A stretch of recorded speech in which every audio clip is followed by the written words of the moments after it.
going to become a snowbird as soon as we get this RV knocked out and out of the way. All right, let's do this one. We don't, or at least I don't have money movement yet. I've got a number of people moving back into position today, even in Europe, which is very unusual. As I am told that their Chinese contacts are pushing for some kind of closure immediately, like over this week. So this week is definitely shaping up with some solid potential. I hope it's going to be accurate. I've got more people returning to their locations throughout the day and this evening, and that is part of why I would consider an evening stream if you guys would like, because I will have more people in their seats again, so I can get some better and more solid news. They had all left going in. Well, most of mine had left the 23rd so that they could enjoy their holidays with family and are returning to position today, which really, really has me upbeat. Because normally they would have just checked out, especially the way Europe shuts down for banking holidays over Christmas. They would not have, if they did not think there was something in the offing or afoot, they would not have returned until after the 1st. So you guys let me, yes. Sarah J saying yes. All right, guys, we will do, what do you want? You want 8 o'clock, and we'll go 8 to 8:30 tonight or so? 8 o'clock Eastern. Other than that, on the news front, we have quite a bit happening on the stimulus side. Trump did indeed, guys, although when I tell you he signed this, I don't want anybody thinking he necessarily sold out. He pulled a card I did not see happening. Really interesting approach. So what he did was he signed the existing $900 billion one and the omnibus to keep government open.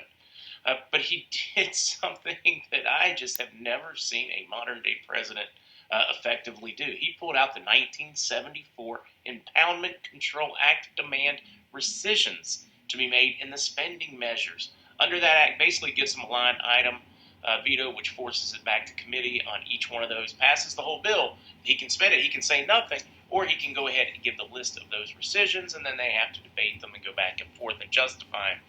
Wow, I did not see that.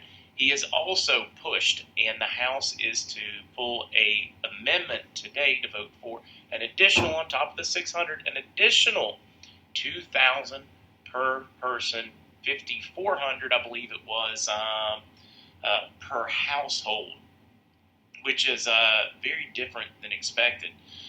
In that rescission, of course, he is asking for amendments to Section 230 and some voter fraud stuff. So this is really interesting. Watch it play out.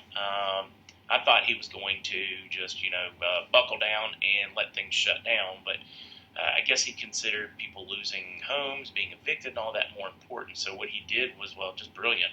I'm impressed.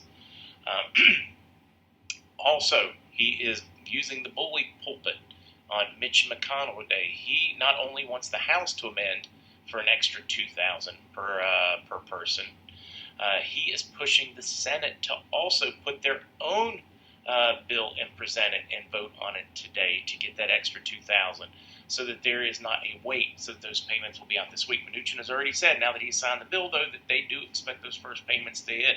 We're talking about the $600 ones, not the larger ones. Those have not passed yet. I'd say right now, 70-80% chance it will pass, though. It's looking very positive. He's effectively bullying them, which is just great. He should have done this a long time ago. I know he's been hamstrung often, but he definitely should have been pushing this one harder. I like it. So that one has not passed yet. So we're referring to the 600 one. That is ready to go. Mnuchin has things in place and is hoping to get the first of it out in people's hands Wednesday. That's 48 hours from now. And that really is the news. I'm certain there's a bunch of other stuff to talk about. Oh, yes. How many folks believe that some crazed 63-year-old man targeted an RV, just wanted to go blow it up because he was worried about 5G antennas?